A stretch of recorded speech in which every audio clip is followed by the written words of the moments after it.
We're in a new place with businesses, and just 50 years ago, businesses were really in the industrial revolution period. And then a leader's job was to make sure that people knew how to do their job. And they felt good about that because by doing that, they knew that people were competent and they were also happy because they were getting paid because there was still mass unemployment.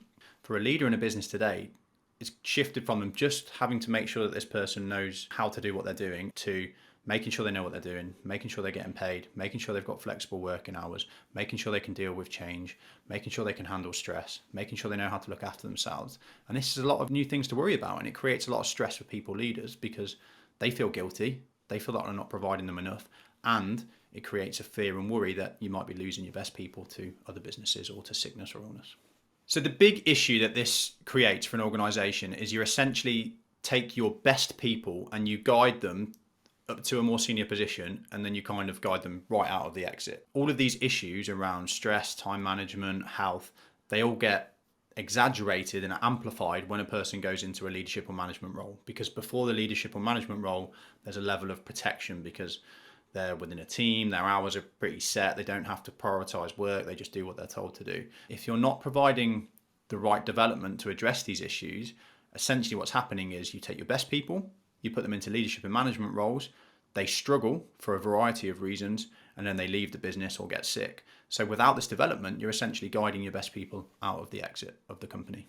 What you've got to think is that we're in this different environment and that your managers don't just want to know how to do their job anymore. Okay, that's really important to them, but they're in this new environment where they need to know how to do their job, so they need their competence and their skills, but they also need to know how to maintain and improve their own levels of engagement and motivation.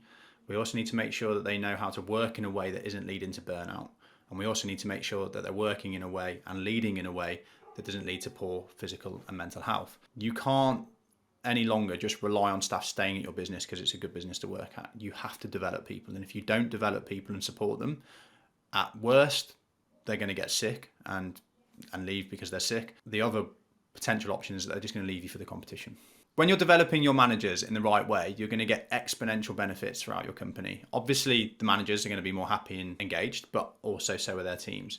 And what's really fascinating is that most companies tend to think that the only way to hold on to their best people is to pay them more. And more so now, we're also talking about flexible working hours. So we think if we pay them more and we give them flexible working hours, that's what's going to help us hold on to our best people.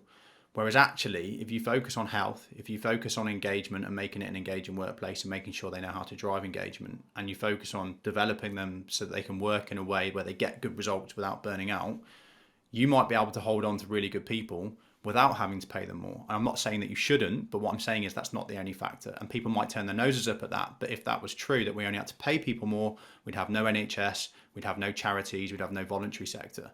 People don't just want to get paid more, they want to have work that's engaging and they want to be able to work in a way that's sustainable. And to do that, we need to develop managers so they know how to. If you'd like to find out more about this and how you can improve it in your organization, you can head over to betterhappy.co.uk. And if you take our free scorecard, there's a section within that scorecard called performance, and it actually stands for performance without burnout. So that will show you how well you're currently kind of set up to support your managers and your people to work in a way that doesn't lead to burnout and to hit those other areas of development.